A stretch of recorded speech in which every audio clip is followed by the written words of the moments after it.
Greetings, this is Silly Kelly coming at you, and this is a movie review of BirdMan, which had Michael Keaton in it, Emma Stone, and a couple other people. Directed by Alejandro Gonzalez Inarritu. I probably ruined it, but there it is. BirdMan. The Red Letter Media people did a review of this earlier, and they didn't want to give too much away, and they actually didn't. So this review is a review of the movie, which, like that other one, will have spoilers if you haven't seen it. Because a lot of people haven't seen it. It hasn't been widely released yet. It's a strange movie. Okay, BirdMan. BirdMan stars Michael Keaton and Emma Stone, Edward Norton, Naomi Watts, Zach Galifianakis, and several other people. I probably missed some, but yeah, it's a movie where like Michael Keaton plays a has-been superhero, sort of parodying his role as Batman in the late '80s, early '90s. Except he's Birdman, this one, and he's a has-been guy who's become a director-producer for a Broadway show that he's going to put on, and Zach plays the his manager, basically, his frontman. The Edward Norton character, he plays his sort of actor slash rival guy that shows up. And interestingly enough, there's like this weird, like, it's a continuous, like a continuous camera angle through the whole thing. So it's like a never-ending shot. They just keep going on. They managed to pull this off, except for a couple of breaks here and there, which was mentioned on the Red Letter Media thing as well. So it's a one continuous take almost, like they're rehearsing the whole thing. It's an interesting way of doing it. Some other movies have done something like that, but Black Swan was a little like that. This movie has a little in common with Black Swan, actually, and some of the early Woody Allen stuff, a little bit. The frenetic sort of stuff, New York-y sort of, pretense and whatever. I think it works well in the case of this movie, where the characters are supposed to be in New York, and it's supposed to be that they're shallow. So yeah, they're all sort of Hollywoody types. His character was a star in this sort of B movie superhero movie flick thing, and now decades later he has a grown daughter and ex-wife, and that's Emma Watts is the ex-wife, I think. Yeah, and Emma Stone's supposed to be the daughter. And of course, Edward Norton is the actor that plays opposite him in the play, which he acts in and wrote. So he's like trying to reinvent his story as this sort of dark melodrama thing with some funny elements in it. They list this movie as a dark comedy, and there are some funny scenes in it. But I would say it's not quite humorous enough to be dark comedy, and it's not quite dramatic enough to be a full-on like dark drama thing either. It's sort of a hybridized thing. It definitely, the ending is definitely dark comedy, but I would say it's a drama with some jokes in it, and which is fine. I had no illusions about it, no pretense about it. I went to see the movie knowing from at least the Red Letter Media version that it was going to be have some jokes in it, and from the trailer as well. I wasn't fooled by the trailer. I got the idea. Apparently, Red Letter didn't get the idea from the trailer that the guy's a has-been actor, even though they mentioned that, and that he's hallucinating that he's a Birdman in the movie as well. That's in the preview. It's right there. They tell you that's what it is, and that he's kind of a washout and stuff. They tell you that, so that's not a surprise, guys. You didn't pay attention. So anyway, the movie continues with him. Well, first of all, he has this other actor who he claims that the accident that happens to the other actor gets stage light falls on him, and they have to replace him with Ed Norton's character, and so they get the guy together with that.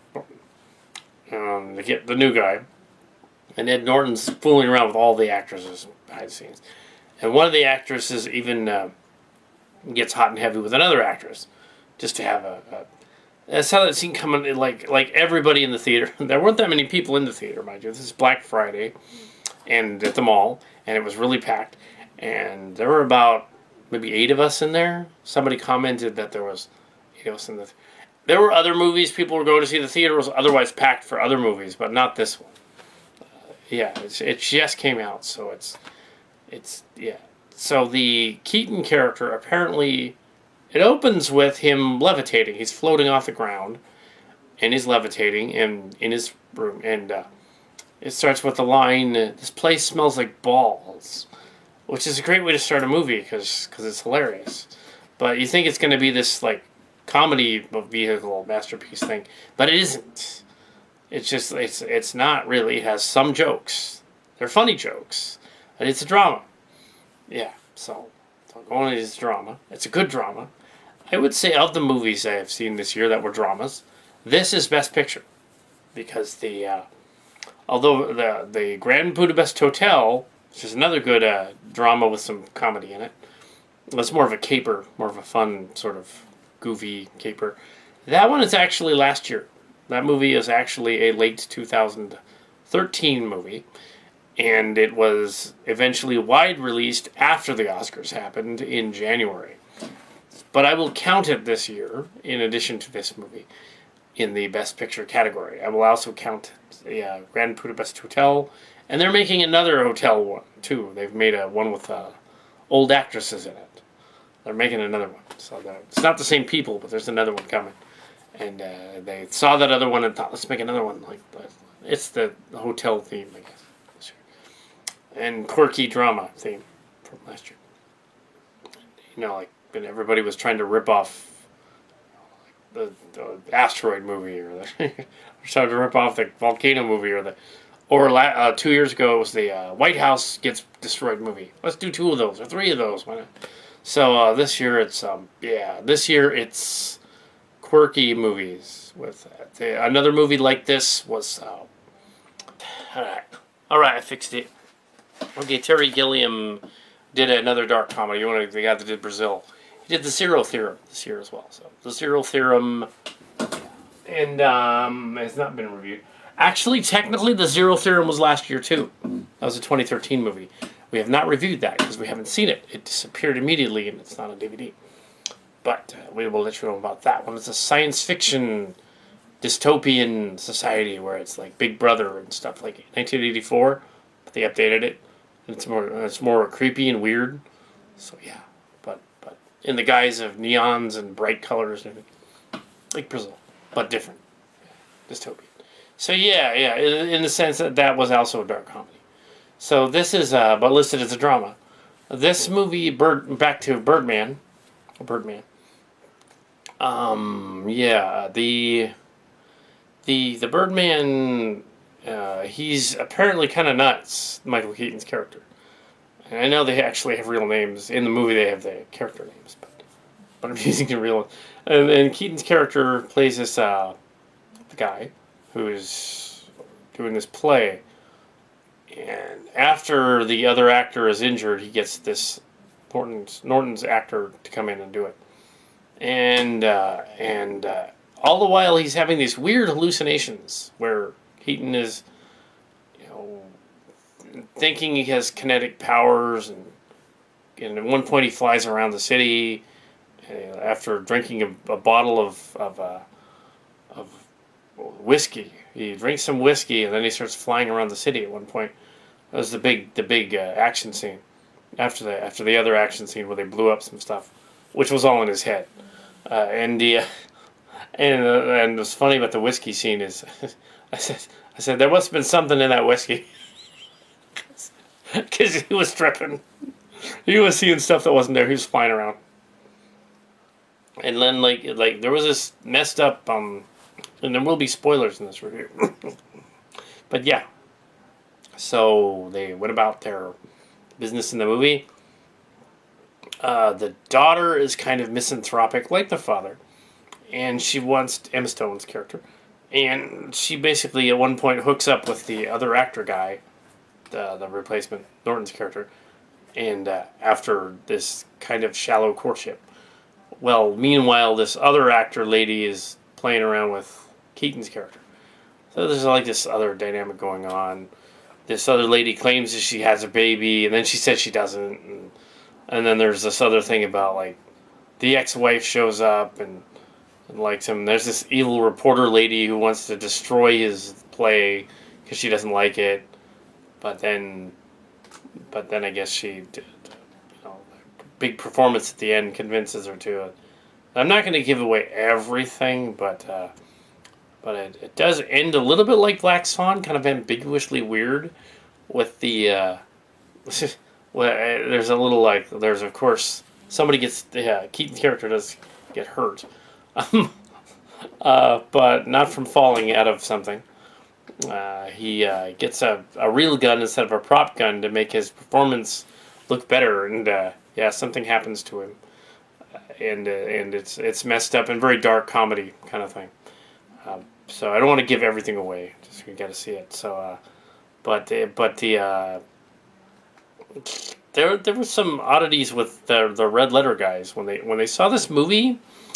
They kept throwing in the review, like apparently they didn't get it, that it was like, in the same way many people didn't get Interstellar, which is a different movie. And that a lot of it was pretty blunt, and it kind of told you what was going on. And some people complained, well, a movie doesn't, a movie doesn't have to preach to you and tell you what's going on. But this movie kind of does. It's not very ambiguous, and they didn't get some of it. They were like, I didn't understand this part where or they mixed up stuff. They're like, oh, and they were like up above the rafters watching the Emma Stone and the other guy are up above the rafters messing around, basically. The play is being produced at the bottom. They're all like, oh, that was like in Back to the Future when Marty Fly was up there. I don't think that was the director's intention at all. I think the director wanted to show all of the stage, and he showed that part too. I don't think anybody was alluding to Back to the Future at all in that scene, other than they were above the stage. Yeah, that's not Back to the Future. Sorry, guys, that's not. It's completely different. If he was playing Johnny Be Good down there, I would say then they were ripping off Back to the Future. But that would have made it funny, and I don't think they were going for funny right there. They were going for weird and disturbing, with a little hint of funny. They were going for Emma Stone's character as kind of a slut in the story. She's not her character. And she's like, like, yeah. There was a funny scene in the beginning in which the Norton character walks in and does a full frontal nudity shot, which they conveniently do cover up his junk. But yeah, he's pretty much, they show his butt. And he walks in and they're all looking at his Johnson, and they're commenting on it, whether it's either big or too big or too small or something. Pretty funny. That was funny. Considering it opens with Michael Keaton in his civvies, like in his underwear, floating, which alludes to the scene later on where he's in his civvies underwear. He gets locked out on stage during the performance. During this other performance, he gets locked out, and he's got to get back in, and his bathrobe gets caught in the door, and he's like, oh shit, and he like yanks on it, and he's like, psh, and the bathrobe is stuck, and he's he's in his underwear, and he's walking around New York.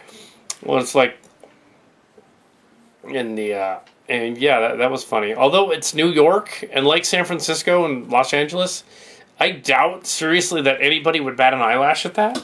I mean, they might, maybe if they were tourists or something, but it's like it's New York. There's probably homeless guys running around in their city. just like there is in San Francisco. It was like, yeah, but they knew that was the guy that ran the hotel. And they knew he was, or the Broadway building, so they knew who he was. So they're not going to get thousands of Twitters from that guy doing that because that's stupid. But they wanted to throw that joke in there, just to say like, see, how narcissistic and messed up the society that where this play is being performed is. They care that the producer's running around half naked down the street and stuff. Yeah, so that makes sense. But yeah, there's quirky. There's these quirky little moments where it's like funny, and you're like, why? Otherwise, it's dark and dramatic, and there's like gunplay and stuff and things. At one point, he hallucinates things blowing up and a giant monster like hovering in the sky and BirdMan flying around. Dun, dun, dun, dun, dun. Yes, and he's BirdMan.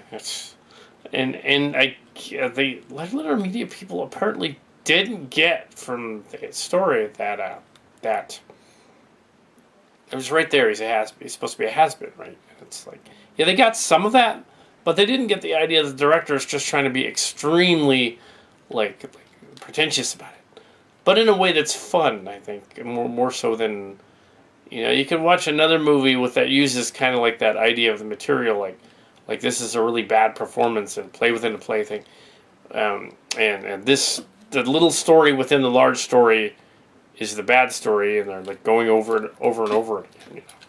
But yeah, but the it's like when this one guy's out in the street screaming about Hamlet. He's a what a piece of work is man, he shouts. How noble in faculty and reason and moving, how like an angel, in apprehension, how like a god. It is a tale told by an idiot, full of sound and fury, signifying nothing. And it's like he's shouting it, and then the other guy comes out. And it's like, there's a couple of paraphrases there together. And it's like, yeah, that's the tale told by an idiot. Which is Hamlet and Henry. Yeah, Henry and Hamlet together. Henry V and Hamlet. But yeah, but it's like, yeah, these are theater people, and it's around Broadway, and they probably wouldn't care if somebody ran out of a building naked. I really don't think so. They wouldn't get lots of hits on their YouTube channel. Nah, it's a guy naked. But it was funny to have implied that Ed Norton was hung. That was funny. Yeah. And that they didn't care. It was even funnier. Because it's funnier, like, if they're not shocked. They're just like, because the other people were shocked. But they were like, give my autograph. They were excited and shocked. But, like it's funnier that, like, Norton goes, and they're like, it's Hollywood. I've seen that. Yeah, so yeah, Ed Norton. And yeah, so yeah, I was just saying that it was funny that he whips out his, well, we don't actually see it, but we imply it, and nobody's shocked at the size of his junk. So of course Emma Stone's character wants some of that, because it's like, hey, it's huge, He's got a John Holmes there, so she's like, so that way.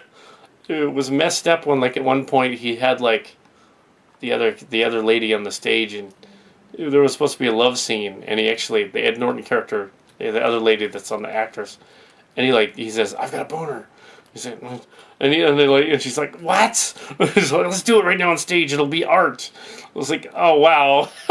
They didn't show it. They just talked about it. But it's like, oh my gosh. So there were like these weird moments in there. Like, it's not. Yeah, it's rated R. It's not for kids. So yeah, and yeah. So there's like, they didn't show them screwing. They had sheets and covers. But yeah. So yeah. There's faux sex scenes now and then, fake ones. But yeah. It's a good movie. Oscar contender movie for adults. Adult humor. Quirky enough that I think the X generation will like it. Go out and see it. And I didn't give away too much, so you'll enjoy the ending and everything.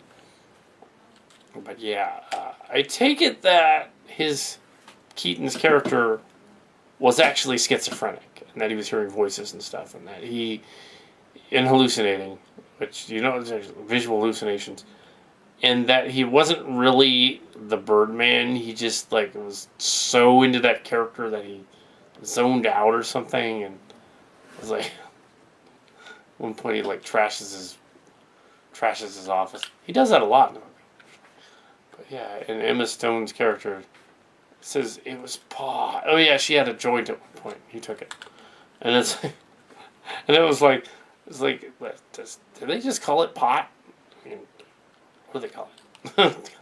I know they don't call it the reefer anymore, so I don't know. I don't know. Pot. Yeah, okay, pot. But yeah, of course, there's a little bit of that, and drinking whiskey that apparently makes you see flying birdmen stuff. But yeah, clearly Michael Keaton is making fun of his days as Batman from back in the day, which is funny. Yeah, so go out and see Birdman, long review. Chop up all the junky stuff in there. Like me not knowing who the actors are, or me mentioning who the characters are. But yeah. I think actually Michael Keaton should get a best. Okay, the movie should get an Oscar nod for picture. It should get an Oscar nod for best actor, Michael Keaton. There's a tall order there. It should get a nod, not necessarily for Naomi Watts' character, but Emma Stone's character. She plays a couple of good dramatic scenes in there. We know that Naomi Watts. I guess you could count maybe one of her scenes, but really, the Emma Stone character is the breakout character in the story. As Red Letter Media pointed out, she did a really good job. She did, and there's some scenes in there where she's not playing, her typical shtick, which is like teenage like. She kind of plays a similar one to her shtick, but more of a narcissistic adult sort of character. There's a couple of scenes in there where she does some acting that isn't just her playing her. As long as an actor can convince you that it's not someone else, that it's someone else, she manages to pull that off. Unlike I think she was in Spider-Man movies. She was a little bit of a better actress in the Spider-Man movies than the other lady, but only a little. And yeah, don't miss Tobey Maguire too much. But don't miss the new guy either. James Garfield, I don't know.